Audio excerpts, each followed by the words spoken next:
Hi, welcome to Bible Walkthrough. I'm Adam Ayers. I'm Wes Warner. And today we have a bag of alligators. We are not even looking forward to looking at this text, but you guys threw it to us, and so we'll throw it back. 1 Timothy 2:15, women saved in childbearing. Problematic. Welcome to Bible Walkthrough.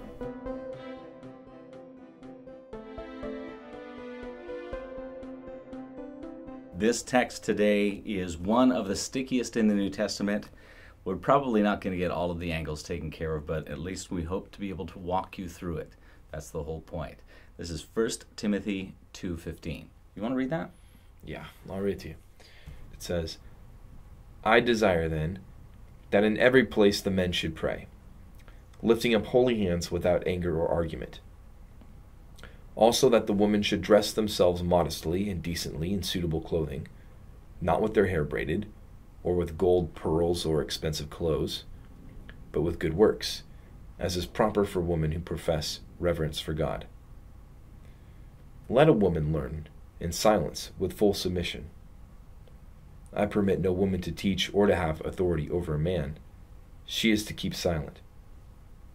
For Adam was formed first, then Eve. And Adam was not deceived, but the woman was deceived and became a transgressor. Yet she will be saved through childbearing, provided they continue in faith and love and holiness, with modesty.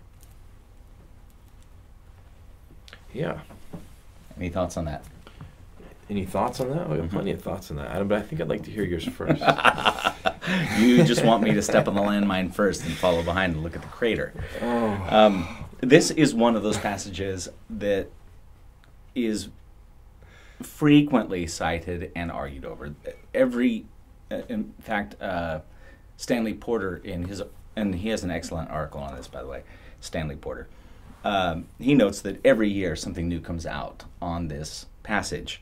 It's been worked and reworked and reworked. And I think that this is a classic example of where traditional exegesis and hermeneutics, a traditional interpretation that focuses in on what it's saying, can miss the point, and where a missiological hermeneutic that's looking more at what it's doing can perhaps unpack and give a way through. This text has lots of problems in it. Just for the viewer to note, it says, yet she, the woman, will be saved through childbearing. And it says saved through. The word for salvation, there's the same word for salvation used everywhere in the New Testament, sozo. And it says that she'll be saved through childbearing. And then it shifts and it says provided they continue. So there's this odd movement between singular and plural. There's a strange way of trying to figure out what salvation means in this context and what does it mean to be saved through childbearing. So the ordinary sense of this text, and Stanley Porter would stand by this, pardon the pun, but Stanley Porter would stand by this, is that it means that she's going to be saved in a Christian sense by having kids. And that throws us because most of the New Testament doesn't mention, in fact, the rest of the New Testament doesn't mention anything about women being saved because of having kids. It talks about salvation in a number of other senses. You're saved by grace. You're saved through faith. You're saved by baptism at one point. You're saved through these other kinds of actions rather than through childbearing. And this is the only place where it says saved through childbearing. So theologically, it makes kind of a sticky wicket. What does this mean? And there's been a lot of debate over which way to interpret it. Some people, and I would disagree with them, people like Ken Waters, who would say that this whole thing is allegorical and that the woman is giving birth to virtues because of the mention of faith and love and holiness with modesty. But that doesn't make much sense because it doesn't say save through her children faith and love and holiness with modesty. It says through childbearing, and then it says in these things. So that the virtues would continue being in virtues is a very awkward way of reading it. Others, M.R. Vincent, for one of them, interprets the through child or through the childbearing, because abstracts in Greek take the definite article. So truth with a capital T is always the truth. Childbearing with a capital C would be the childbearing. And yet Vincent puts emphasis on the childbearing to talk about it being the Messiah, being Jesus. The women are going to be saved because the woman shall be saved because Jesus was born. Which is also very awkward, because then it would mean that she, the woman, and Jesus continue in faith and love and holiness with modesty, and that's also very awkward. So just about any way you try to disambiguate this text, it's awkward. So if you can clear off one sticky part, another part sticks out. You push on this and that goes sproing. You push on that and that goes sproing. It feels a lot like Laurel and Hardy trying to get the piano up the stairs. No matter what you do, something falls out or falls off. Yeah, I can hear that. Like carrying too much baggage through an airport. So the trick here is really to try to say, what's the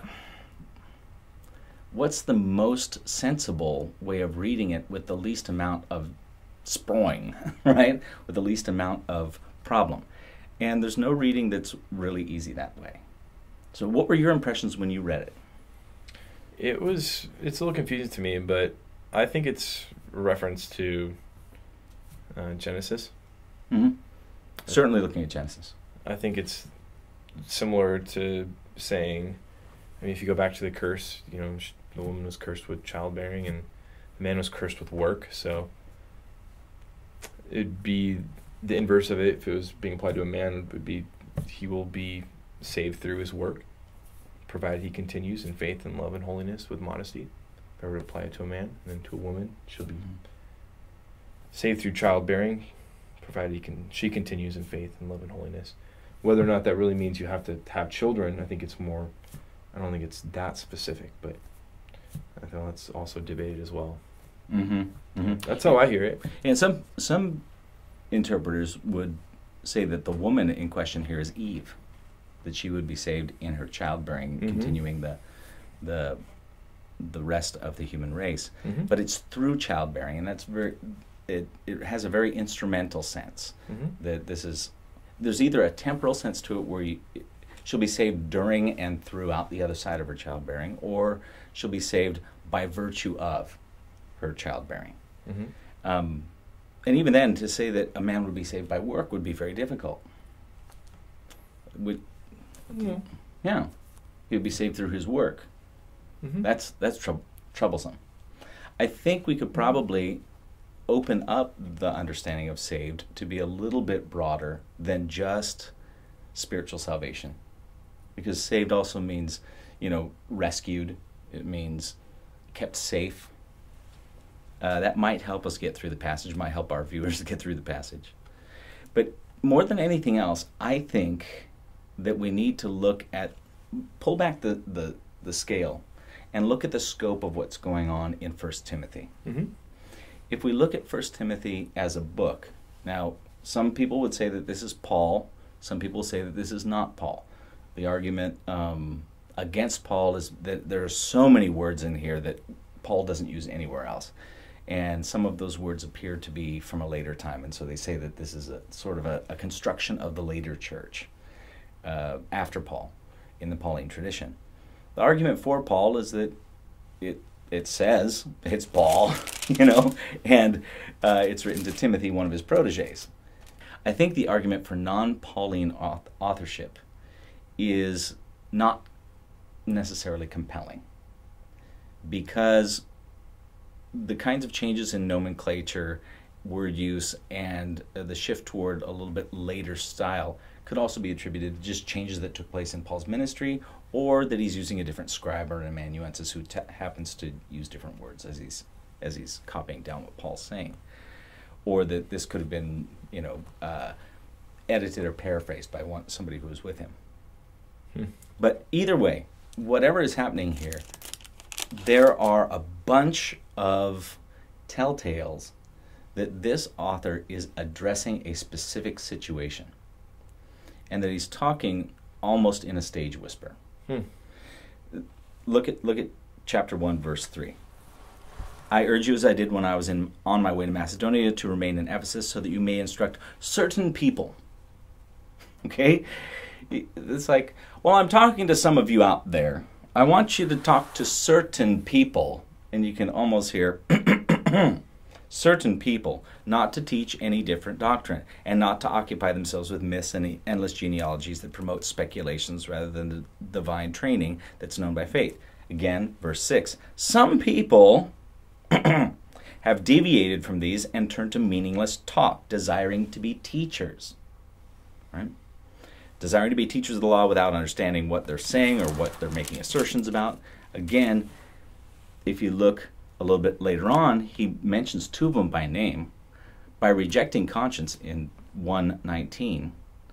By rejecting conscience, certain persons have suffered shipwreck in the faith. Among them, okay, that means it's not just these two. Among them are Hymenaeus and Alexander, whom I've turned over to Satan, that they may learn not to blaspheme. So he's talking about certain people, which means that there is definitely an audience in mind, a specific audience in mind when he's writing this. And he's wanting Timothy, or the leaders of the Ephesian church, or church leaders generally, to pay attention to certain kinds of people. That's one of the reasons why I think this is more Pauline than perhaps other scholars would think, because there appears to be a very specific situation that he's addressing in some oblique and neutral language, rather than fingering them out. Hymenaeus and Alexander, yeah, because he's already kicked them out, but other certain people are still in this community. And he enjoins them in chapter 2, at the beginning of this chapter. He wants them to make prayers, and note verse 2, so that we may lead a quiet and peaceable life in all godliness and dignity. So he's concerned that the people, those people in the community here, that this letter is written to, that they are acting out of order, that they're not being peaceful, they're not leading lives of godliness and dignity. And that's all of them. If we look down his warnings in chapter 3, following the text that we're at hand, he says things about don't put a novice into leadership because, verse 6 of chapter 3, he must not be a recent convert, or he may be puffed up with conceit and fall into the condemnation of the devil. We're hearing this kind of a profile of the person that he wants to address.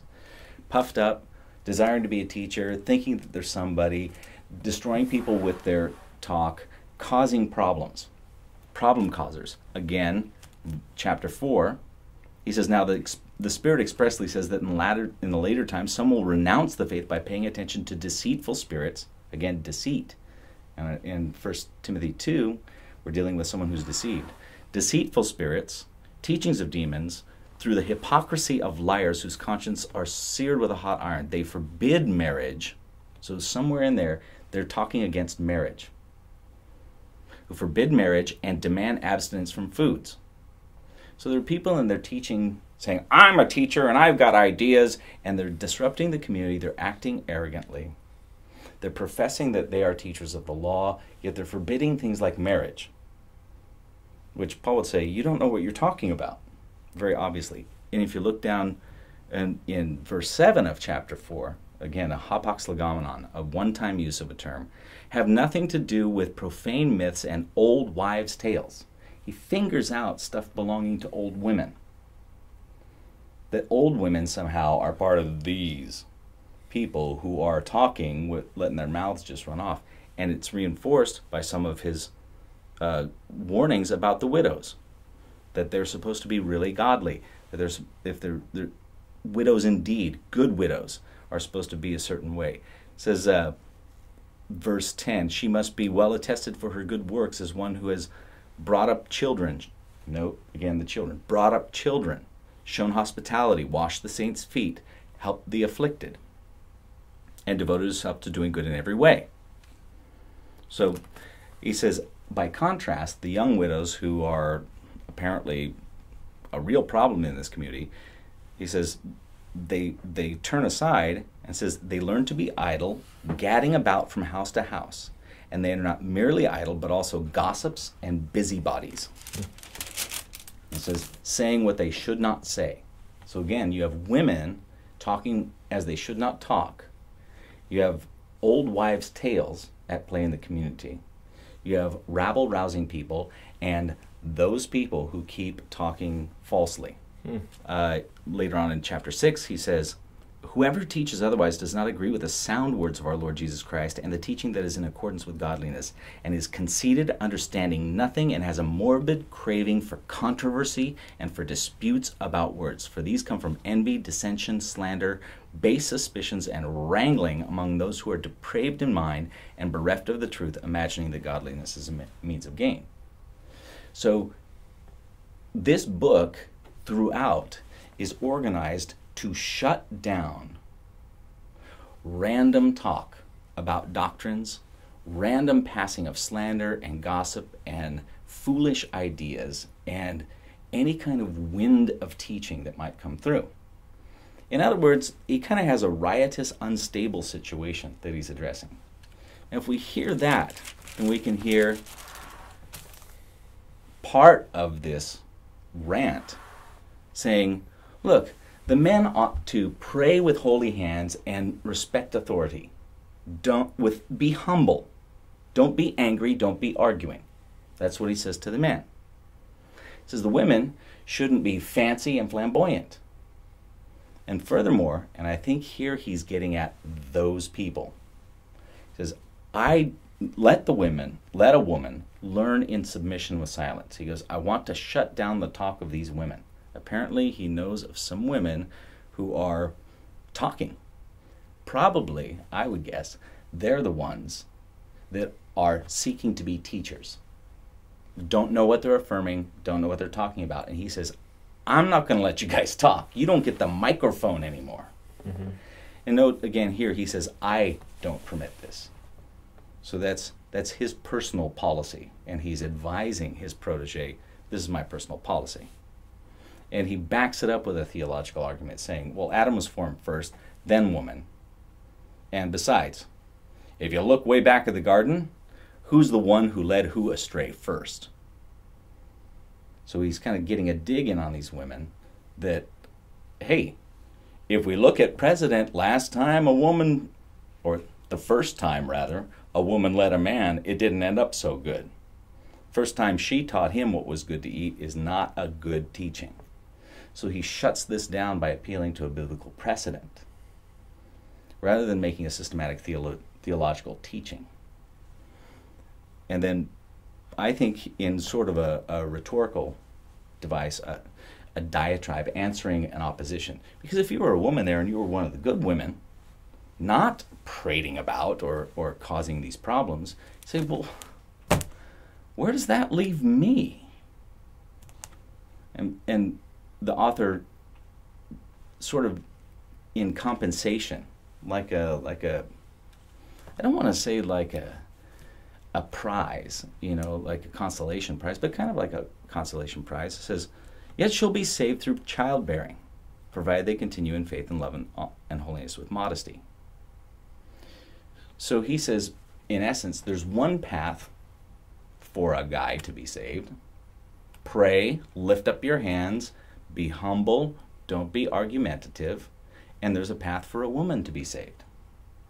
That's don't desire to be a teacher, decide that you're going to operate in your own authority and disrupt the church, speaking things that you don't know you're talking about. And, hey, you have a pathway, you have a role in life. You can be saved through childbearing. And I think through childbearing there is not the only condition, but it's a representative act, like being saved through baptism. Well, it's not just baptism that saves you. Or being saved through faith. It's not just faith that saves you. It would be saved through grace. It's not just grace that saves you. Mm-hmm. In each of these, repentance has something to do with it. Baptism has faith attached. Faith has baptism and submission and repentance attached. So these are representative actions. You're saved through this, yes, but you're saved through this as it fits with all the rest of the Christian life. And this is, you'll be saved through childbearing.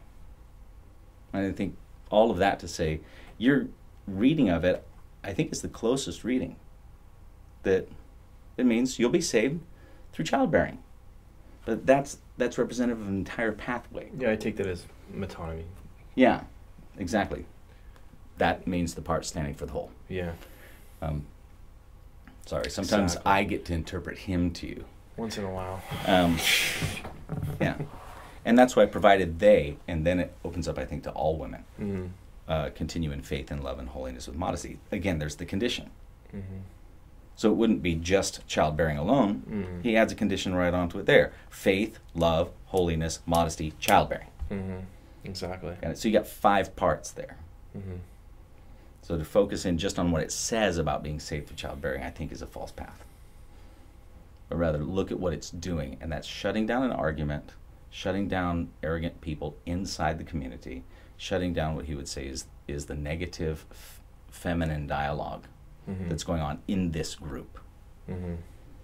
And then opening up the way for people, women, to feel comfortable about, well, if I'm not going to be, and this is part of it too, I think probably, this is my guess, so this is guessing through the Bible rather than teaching through it.